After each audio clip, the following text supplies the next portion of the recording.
Philadelphia is basically a Greek word, two Greek words put together, combined into one. So, philo meaning love, and adelphos meaning brother. So you basically combine it together.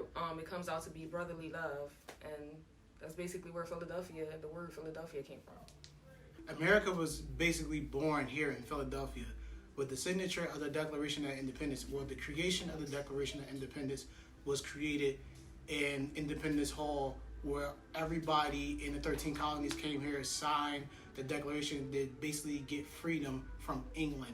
You know, during that time, it was the American Revolutionary War, where we was fighting with Great Britain, trying to get freedom from them. So we wanted to be independent. So that's where the birthplace of America really started. It started here in Philadelphia. Philly toughness, like, there's a lot of good parts of Philly, but there's also a lot of bad parts. And I grew up on the north side of Philadelphia, and growing up there, you have to be tough. You have to be strong. Like, you know, you have to fight to come. If you're coming from certain hoods, you have to fight for whatever hood you was from. So, you know, you kind of grow up with the mentality of being tough just because of that.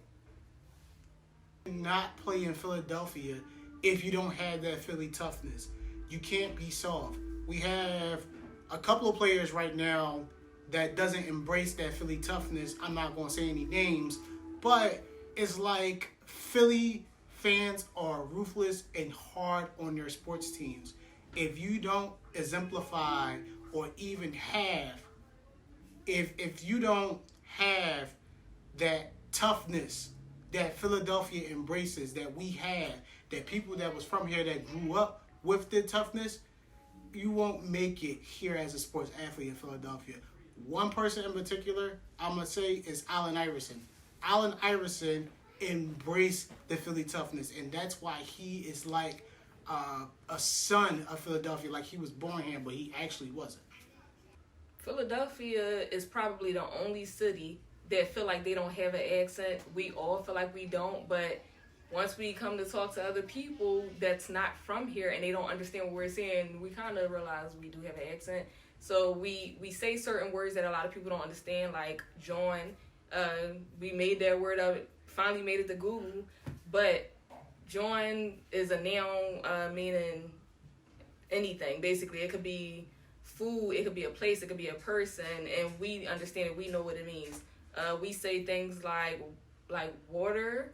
I guess you're supposed to say like water, but we say water. Like, it's a lot of words that we say that a lot of people don't understand.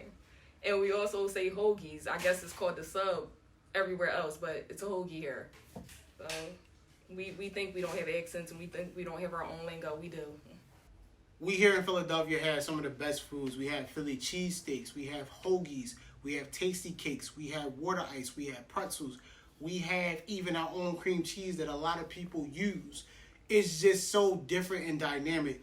You only will get the best cheesesteak here in Philly. That's one of my favorites, is the Philly cheesesteak. You can't get it nowhere else. Anywhere else, it's not going to taste like it's from Philly.